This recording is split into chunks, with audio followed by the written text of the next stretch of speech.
Hello, my lovely ABs. I'm reviewing the Haikyu movie. Starting off, we have Kenma Kozume has never considered volleyball fun or thrilling. It's merely something he's good at. But now, Nekoma High School volleyball team has qualified for the spring national in Paris about their longtime rival, Karasuno. Now, Kame has analyzed the most confound and resilient team and lead Nekoma to victory against them. Moreover, he will play against his friend Hinata, Kirito's short but incredible proficient middle blocker, but Kirito has never been able to beat Nekoma in a practice match. Even so, despite his usual indifference, Kenma felt a tinge of excitement at the prospect of facing Kirito in a high-stake official game with no do-overs to advance to the semifinal and ultimately restore their team's for glory. Karasuno must find a way to overcome Kino's brilliant strategy and defeat Nekoma in their own territory. This is just a one-episode part because it is a movie. It premiered February 16, 2024, based on a manga series, genre is sport, theme is school, team sport.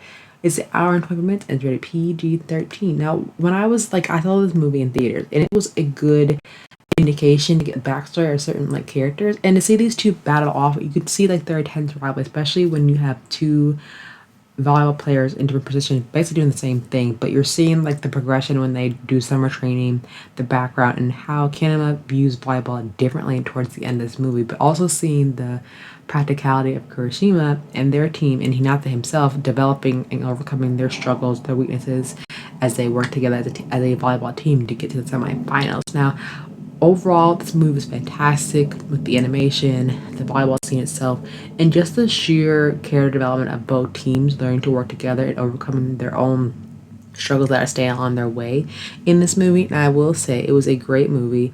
I think it was a good way to wrap up this movie, in particular for this anime. But definitely check it out for yourself if you haven't already. Let me know what you think. But overall, I think it was a good addition to the Haikyu series, especially for Hinata. I got to learn more about him. Even though he is very short in stature, because most of his teammates are very tall and reliable, but he doesn't let his shortness and his height, deter him from playing the sport that he's loved. And to prove a point that even though he's small, as I say, don't judge a book by its cover. So Hinata, he's showing a lot of focus and prowess in this movie of showing people don't underestimate him just because he's short. I think you see that for both ends of the teams, and you see them battle off against each other. But don't check it out. I thoroughly enjoyed this movie, and I give it a strong, a really strong 8.9 out of 10. But let me know what you think in the comments below, because you're just gonna see how this battle turns out. Because here, no spoilers. But I will see you next time. But until then, bye.